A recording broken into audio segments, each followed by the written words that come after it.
Hello, everyone. Good morning.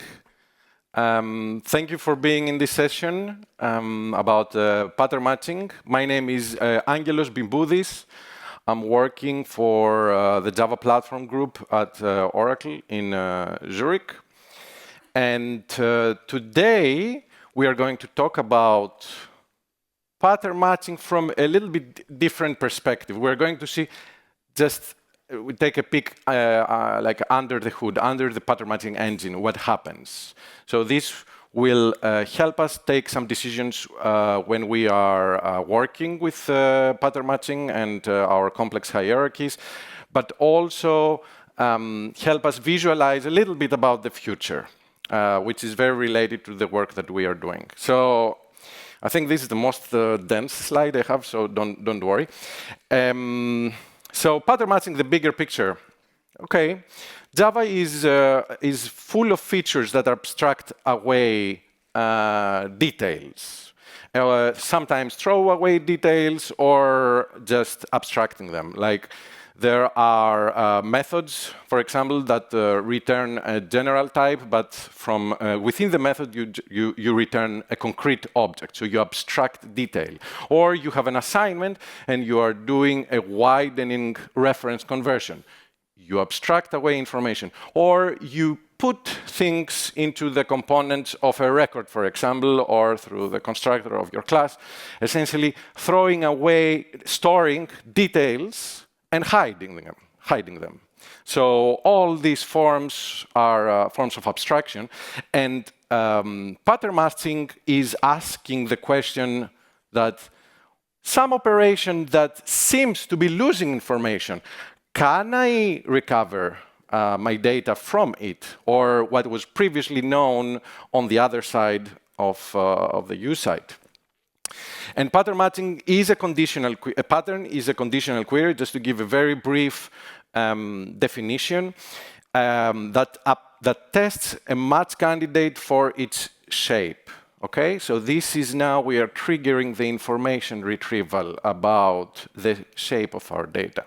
It applies a test, instanceof. Everybody knows instanceof.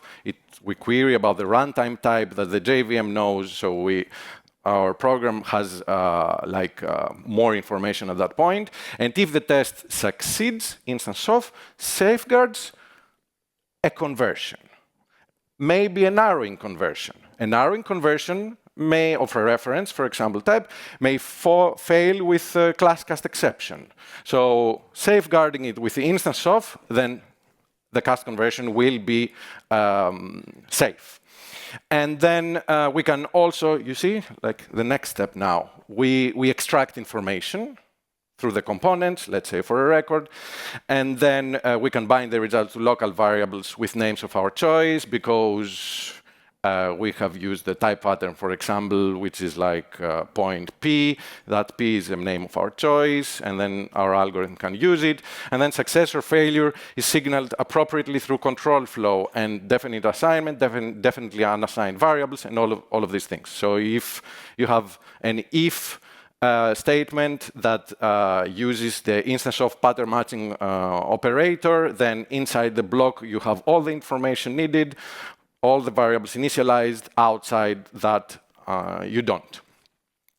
So I would like, so when we leave today here, I would like you to think that pattern matching is an engine, and it's actually a framework deeply rooted in the core, in the soul of the language, and its evolution will pay dividends in the future, because through this work, we are going to allow safe recovery not only from reference conversions, but also for primitives, because you can also cast away information there, and there, information is not hidden away in the JVM. Sometimes it gets destroyed when you cast like a value of a primitive type to another primitive type, so it makes sense to safeguard that as well.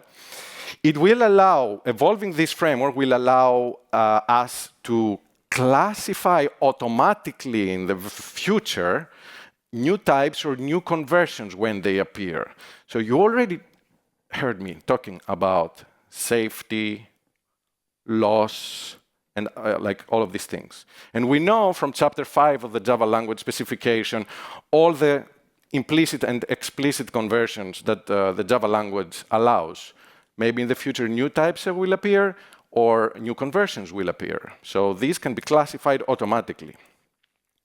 And finally, pattern matching is supported as a switch statement and expression, but also through the instance of pattern matching operator, aligning instance of with with pattern matching will also complete the slate and allow us to have a concise design for between instance of as a type comparison operator and pattern matching.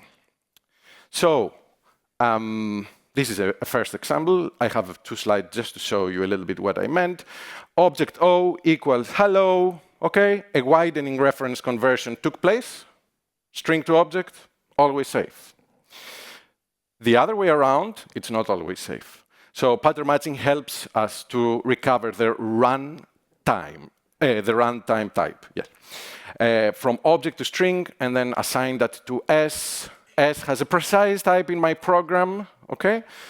So that I can invoke .length and do something specific. And this is with type patterns. String S, it's not by accident that it looks like a local variable definition. String S is called the type pattern, and it's the first form that pattern matching supports. And a little bit more convoluted example, imagine a declaration of a colored object that holds objects and colors, and then you see here that 2 widening reference conversions are happening. The new point is stored to a value of type object. If is passed to the constructor that has a value that has a type of object, and then the final new colored object is widened again in an object. And then with record patterns, we can recover both runtime types because that shape was out of interest for me. Or a colored object. I wanted the colored object of a point of a var x. I want to ignore y, and then of some color, I want to write. You understand. It's very intuitive.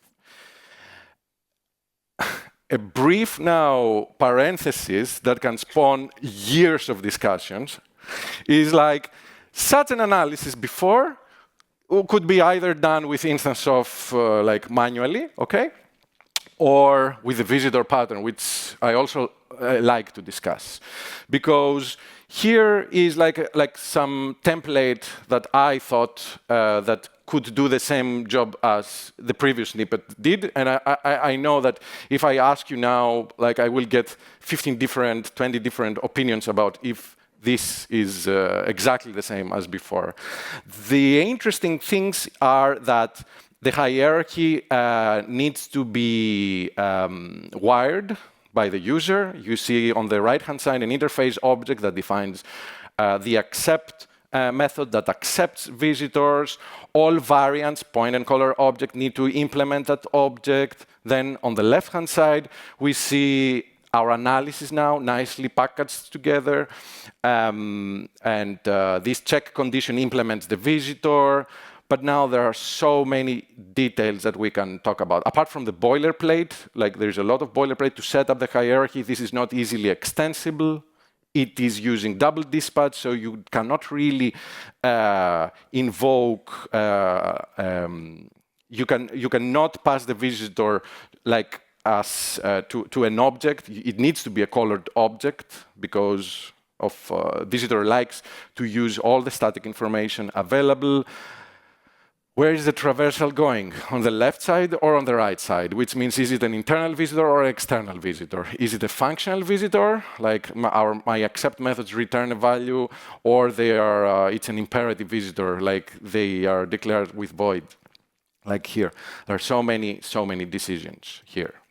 So how can we integrate in the language a way that is more powerful, that is more convenient to use than a visitor?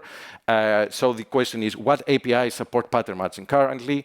So Every reference type can be pattern matched, as I showed you before.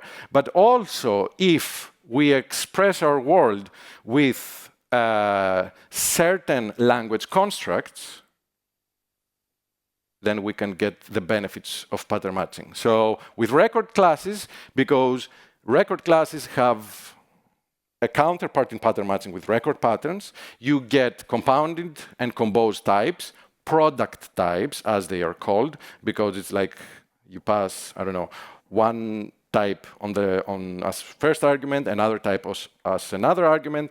So these are called product types because they can hold the cross product of all the combinations, theoretically.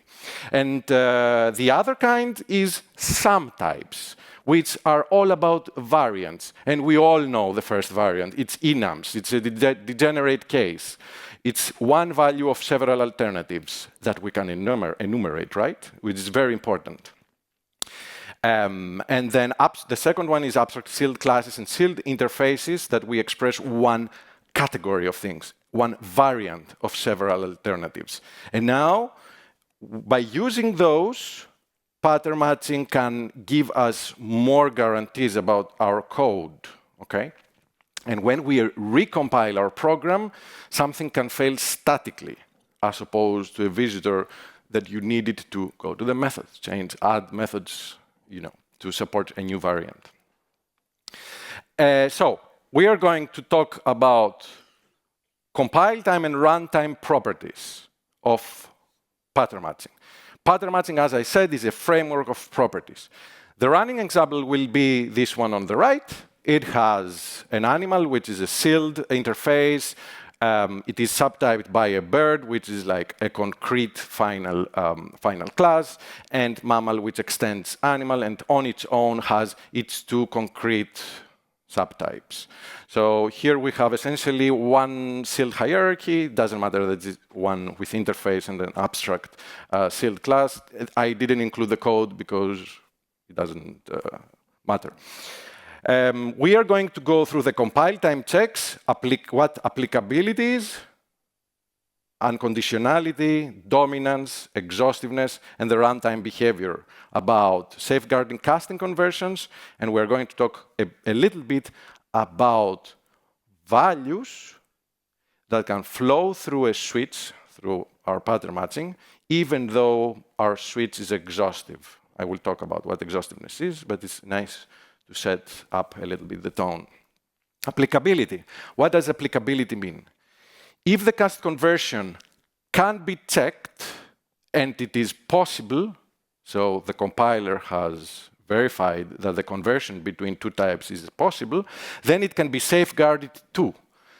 We see on the left-hand side two switches. The first one is correct because a mammal can be converted to a dog. Okay? And a mammal can be converted to a mammal, of course. Identity conversion, it's called. So, correct. The second one is not correct at all, the switch, because the first one is not the case bird. A mammal cannot be a bird, okay? So the compiler knows that, emits an error, that this case is wrong. So our whole switch is wrong. Applicability guarantees that you cannot accidentally guard a conversion that can never happen, which is an important property. And we already see that it delegates to the existing conversions between references. I didn't talk about primitives yet. And as a matter of fact, there are many cases that we can also see that witness these correspondence, okay? If you can cast something and the compiler says, yay, then this conversion can also be safeguarded. We see here a widening reference conversion. We see a narrowing reference conversion. We see that you can cast an object to an int array, which is another reifiable type, but you cannot cast a dog to a cat. So instanceof says incompatible types, and then the compiler in some cases, those called unchecked casts cannot verify if something wrong will happen, and these cannot be checked, so they were excluded from pattern matching as well. You get a warning on the cast. So this was one conversion that was excluded. The second property is called unconditionality. So here, we can define unconditionality that it is a compile time guarantee that the pattern will match every possible value that will flow through it, through the selector of the switch. So an unconditional pattern means that there is no possibility of a match failure to either of those cases. The first one got a mammal, like the previous example, right? And then it has a case mammal, so this is an unconditional pattern. It will match always. And the second includes the case animal as its last pattern, and every possible value is matched as well, okay? Since every mammal is also an animal using the widening reference conversion. So such conversion can also never fail. Similarly, it didn't fail in the assignment, in the very first example. So we're already gaining the intuition here that the widening reference conversion is always safe.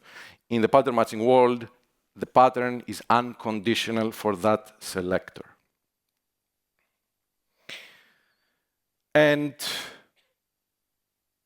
the next one is called dominance, which is all about the detection of dead code. Patterns that can be never matched circumstantially because there is a preceding pattern that captures all of their values. Dominance ensures that all written cases are necessary. So I will read the switch, and all cases, if the switch compiles, are necessary, so they can capture something. So the first switch here matches a cat and then all mammals. So no case is covered by another one.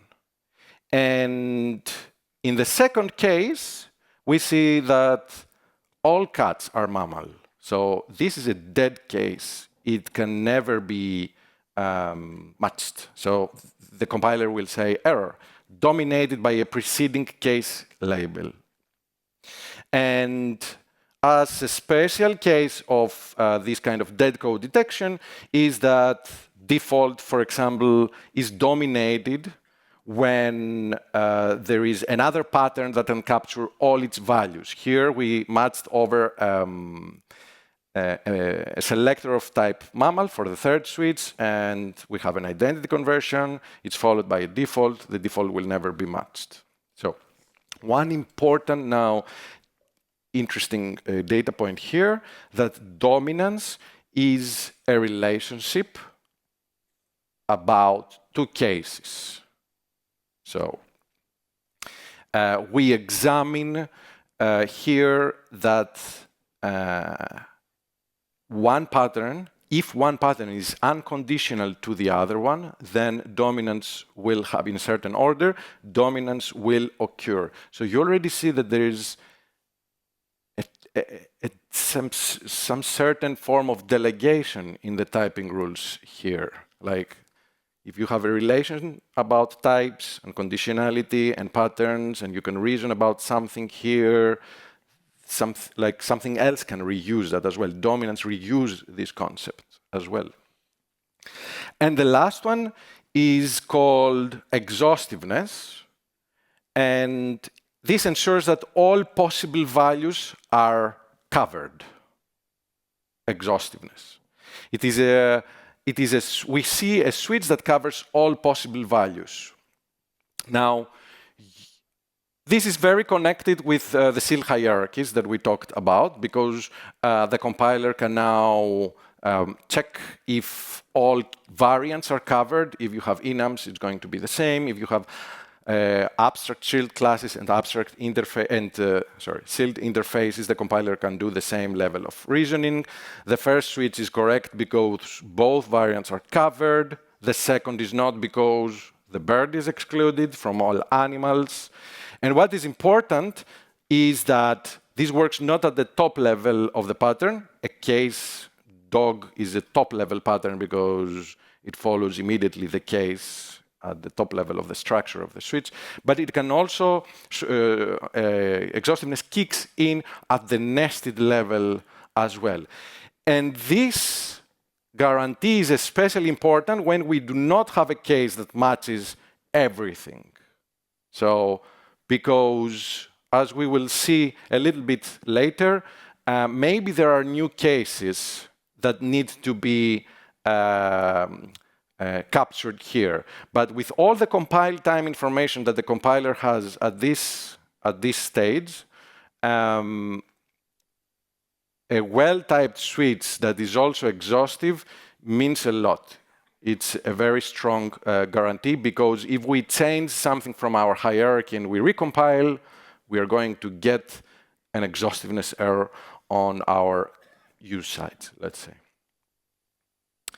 So let's switch gears a little bit and go towards runtime. And here is a sketch. This is not the compiler-generated code. The compiler-generated code uses bootstraps, and it has a more involved translation, but this captures the idea. Two switches, a top level on the left, a nested level on the right. And we see first instanceof. It safeguards a conversion that may throw a class cast exception. That corresponds to the first case, cut. M instance of cut, and then inside the if cut C equals a conversion that forces the cast. And the next case is, if you remember, an unconditional pattern. An unconditional pattern is so... the monitor is about to turn off. Can I...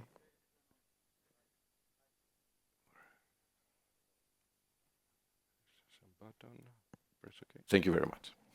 So it's not so powerful that it doesn't need to be checked even. So this way it's on the else branch without any check.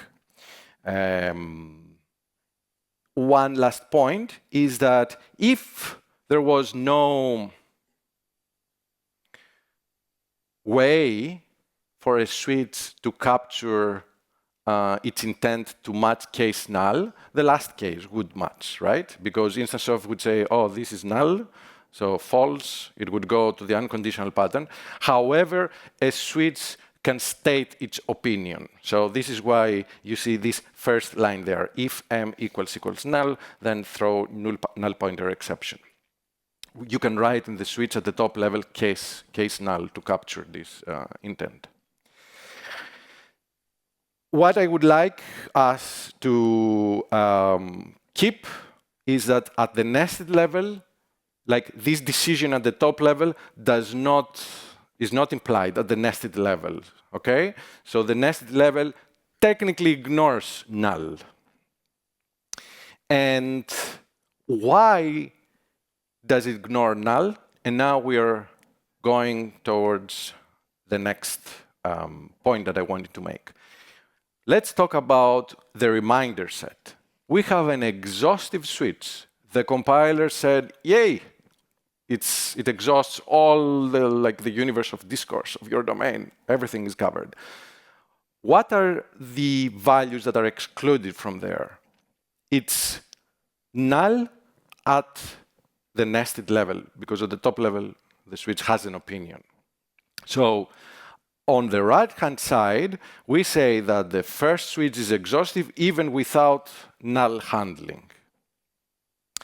And the reason is that if we had to handle null for every possible variant, we would need to do stuff like the switch below. We would, and like imagine if the compiler would tell you now that the switch is exhaustive because you handle null. With one case, it's not a problem. With one component is not a problem, but if you do for 3, you need, for example, your normal case, and then 7 cases, and then you would need to do that reasoning on your own. The second is what is a value, which is another value that is excluded from an exhaustive switch, is new variants of shield hierarchies if you don't recompile the code. If you recompile, all the switches are going to fail. If you don't recompile the code, and you don't have a match-all case on your own, so that match-all case, either it is a default or an unconditional pattern, would capture also the new variants that were added later. We want a switch to be able to capture that as well. So when the user didn't add a default, the compiler adds a synthetic one, at least to catch this incompatible change from a separate compilation, this separate compilation issue. This can happen with enums and with shield hierarchies. Yes, it ensures no runtime value can escape the switch without handling. So it is this feature, exhaustiveness. I would like us to think that it's not here to save us some from typing some characters, adding a default or an unconditional pattern. It is a very strong guarantee that we as users need to preserve for future-proofing our code. Relying on exhaustiveness on its own, it's very important. So let's step into primitives. So primitive conversions can happen in the language. We just talked about pattern matching. We just talked about pattern matching up until today, that it safeguards, or it is related only with 2 kinds of reference conversions: widening reference conversion and narrowing reference conversion. But there are so many more casts that can happen in the language. Not only among primitive types, but you can have chains of conversions as well. You can have unboxing, and then that is followed by something else. But let's keep it a little bit more tractable for now. We see here an integer, 1, 2, 3, 4, 5, and then a narrowing primitive conversion from int to byte. Okay? For the value 1, 2, 3, 4, 5. And the result is 57. And then when we convert back to an int, we get perfectly a number which is the numeric value of 57. But this is not what we started from. The value was completely destroyed. With reference types, this doesn't happen in the same way. You get some feedback, a class cast exception. Here, the value was destroyed from this narrowing primitive conversion. And why is the problem? Because many conversions like that you can use the modular arithmetic now and the range of bytes to realize that many conversions like that will end up in 57, so you cannot really go back. And okay. Narrowing primitive conversions are dangerous and potentially lossy. And we said that in widening reference conversions are always safe. Didn't we say that? That are always safe? The same does not happen with primitives. There are 3 pairs of types. The first one is int to float, that you can have loss of information on the widening part. So we took here, I've put here the first integer that is not exactly representable by a float. So when you cast that int I into a float, you get a float number, And then when you convert it back, you get a different number from that what you started from. So loss of information happens both ways here. That's very interesting. Okay, how can we, let's try to build up now from principles, like what we can do. How can we ensure the safety of primitive conversions manually? On the right-hand side, I show that we can do a range check to see if the one integral value lies in the range of the next one. And on the other hand, I have included a round-trip cast, but I excluded a value that when we reach that value, two approximations are happening and they are canceling each other out. So if I would leave the round-trip cast there without this exclusion, and somebody would convert integer.max value, it would, like, my algorithm would say, yay, you didn't lose information, and then later on you cast, but oh, I lost, why? So you need to carefully craft those tests to reason about loss of information. Another one, it's like a nice exercise, try to do the byte to car transformation. Then you see equals on the second if. So is it always equals? What kind of representation equivalence do we want? There are other methods. There are dot equals. There is double compared to. There are many details, because what happens with infinity? Then what happens with plus and minus 0? And some conversions consist of chains of conversions. So you would need maybe to think how to safeguard an integer to a float. An integer to a float, you can cast it. It's a valid cast conversion that first unboxes and then applies the widening primitive conversion. So observation, if we now pattern match over what we saw before from the translation, let's say, to what I'm showing here, we already have a mechanism to safeguard conversions among reference types. Pattern matching. Okay. With JEP 507, which is on the third preview today, and soon we are going to submit the fourth preview, we introduce primitive types in patterns, instanceof, and switch. And I would like us to think about this fact first, that it is a framework for the safety of conversions among all types.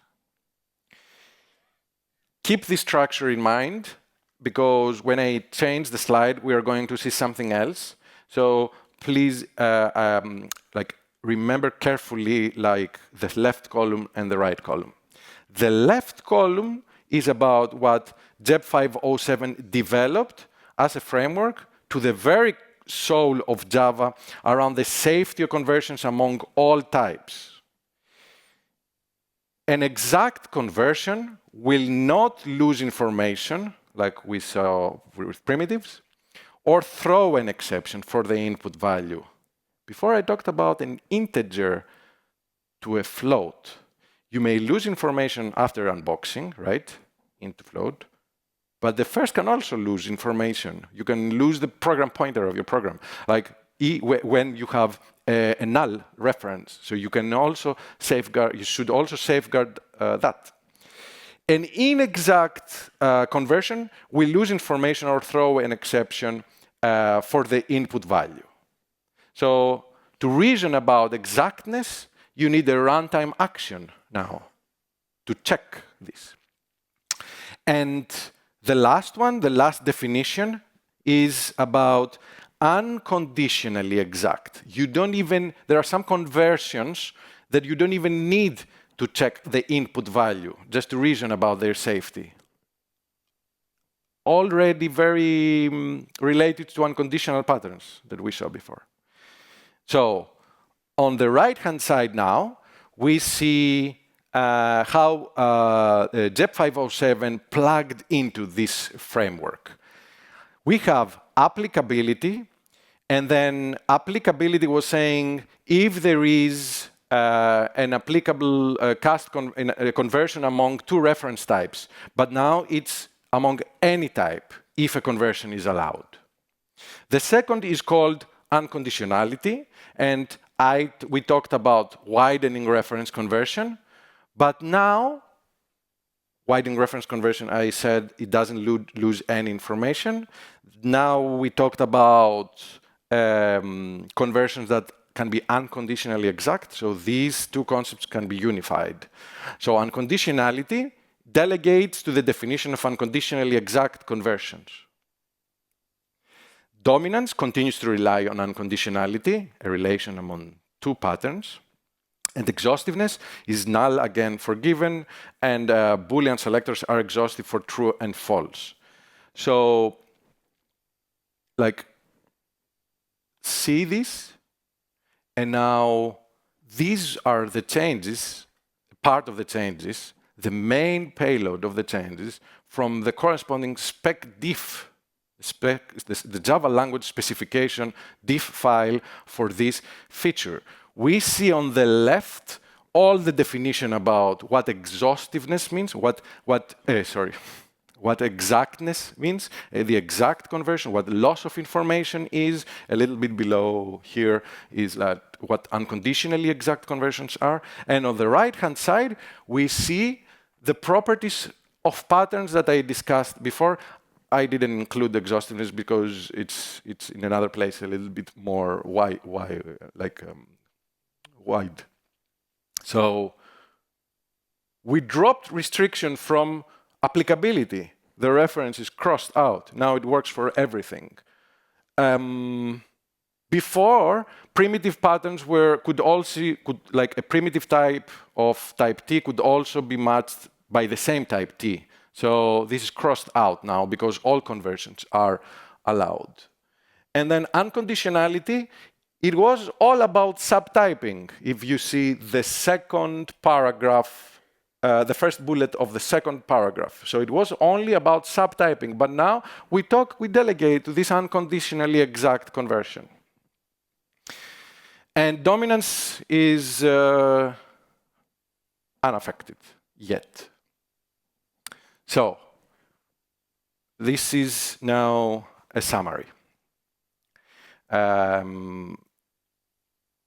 Here is a catalog of all the individual conversions that Java language supports.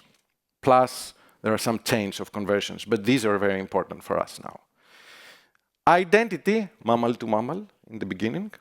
It's always safe. There's no safety check, of course. It's unconditionally exact. Widening primitive, mostly safe.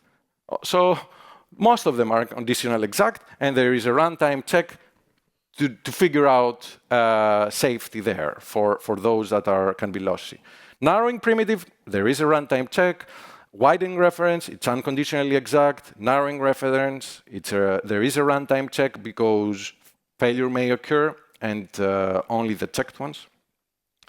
And unboxing may fail, so runtime check, but boxing is also safe. Unconditionally exact.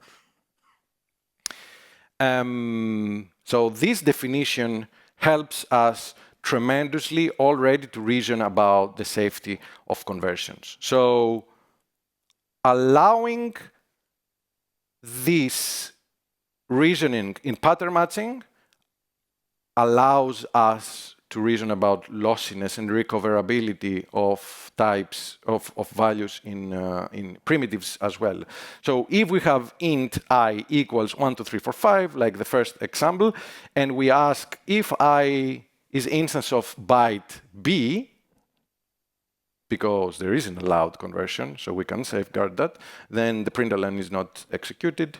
And if we have a sufficiently small int I, which means that it can't be represented by a byte, then pattern matching will kick in, the pattern will be matched, and then everything that you know already from pattern matching.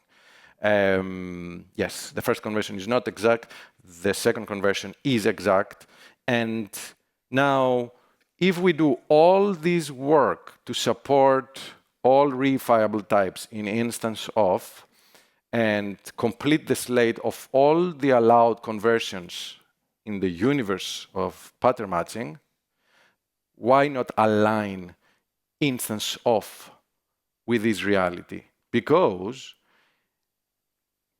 I didn't include it, but instanceof has always been defined in the Java language specification as the protector of class cast exception. It was always protecting a certain cast conversion. So with this proposal, instanceof can safeguard all conversions. So 2 more slides now that I will attempt to give a little bit a part of the vision for the future. Potential futures based on this JEP. Since we discovered that the method invocation allows widening primitive conversions, some of them can be lossy, 3 of them can be lossy, and assignment also can be lossy. Since we have now the tool, we can raise warnings for these occasions when the value on the right-hand side, as the first line shows, can realize that, oh, something can be here potentially lossy. So this is just informing the user. This is an idea. It can happen. When we have constant expressions, we have the value. So we know that for these 3 sublines, of the first bullet, we know that there is definitely loss of information is happening here. Of course, we cannot raise an error because this would be a huge change now, but we can raise a more informative warning here. Okay, that's one direction. Another thread is introducing constant patterns. Constant patterns can be another form of patterns integrated in the language. We have constants at the top level today, but they are not patterns. They are not adhering to the same properties of patterns. As a matter of fact, they are not adhering to cast conversions. They are adhering to assignment conversions. So introducing constant patterns would mean this feature plugs into the framework, talks about what applicability means, what unconditionality, can case person of one dominates other cases. And the translation could be based on primitive patterns, because if you have a box of 42L, then this could translate to semantically equivalent, let's say, to a box of long with a guard when the long is 42, I missed the L. And this could be a valid direction for us. And then continuing building on top of this is to introduce pattern assignments, which is a very much requested feature, which is the assertive way to deconstruct an object with a record pattern. You have a record pattern, here person of string name int age equals and my variable. And this can be semantically equivalent with an exhaustive switch with one case. Because if this compiles, it needs to correspond to a switch with one case. So exhaustiveness plays a huge role here. And then the last part is to align with Valhalla, because Valhalla, and now we are circling back to the first slide when I talked about new conversion. So if we talked about instanceof that can safeguard all existing conversions, and Valhalla may introduce new kinds of conversions, it needs to also plug into this framework. And as a matter of fact, I can show the next slide, the last slide. Let me start from the from the right-hand side for the absolute future, because now I think it's very exciting. Allowing custom conversions to flow through the framework and reusing all this machinery. What is safety of conversion? Is this convertible? Querying the compiler if there is a conversion through instanceof. Running a conversion through instanceof, the pattern matching operator and the switch as pattern matching. And allowing all that to work with custom conversions for float 16 and, I don't know, user-defined value classes. This is a very important property. So Project Amber, in the beginning, introduced switch expressions, pattern matching, for instance, of sealed classes, then pattern matching for switch, record patterns, unnamed patterns recently. We are here now with primitive patterns. This is a proposal to introduce primitive patterns. Captures the whole idea around the safety of conversions, and the three ideas, potential futures that I showed you in the previous slide are the second to last here. We talked about custom conversions, but another big effort that we are doing is allowing normal classes to be deconstructed, not only records which have implicitly a way to be deconstructed with record patterns, which is embedded in the language, hardwired in the language. Another effort is to allow normal classes to be deconstructed, and that you can recover information through normal classes, for normal classes through pattern matching, which is very important in the way that we are constructing our APIs for pattern matching. So thank you very much. I hope we got the idea about pattern matching being as a framework around conversions and safety and loss, making Java even more safe language for the users. And yeah, if you have any questions, we can take a few here. So we have 2 minutes. We may have time for one question, or at the booth later, you can find me. Thank you very much.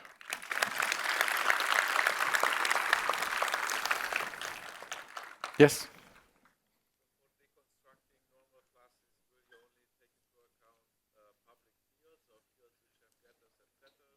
Excellent question. So, excellent question.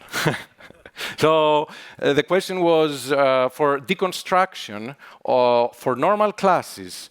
Do we get to deconstruct only, to return back only public fields, or rely on existing getters, similarly to the accessors that record patterns are doing?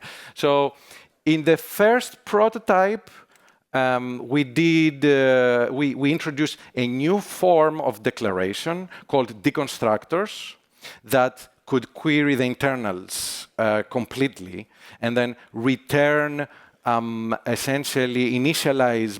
I would need to show you now. It would look like a method, like pattern point int x comma int y, and inside the method you would write match point 1, 2 if the pattern would match. A deconstructor could always match, so you would return like the values. Let's say they are hardwired, 1, 2. With this approach, you could also discover the truth from within the object. But another possible solution is what you said. Allow the user to write the accessors or existing accessors and then wire them through another kind of pattern matching mechanism. So we are still discussing about that. That was a very good question. Thanks. You wouldn't use reflection then, I guess? No reflection. Yes. Okay. Thank you very much, and thank you for coming.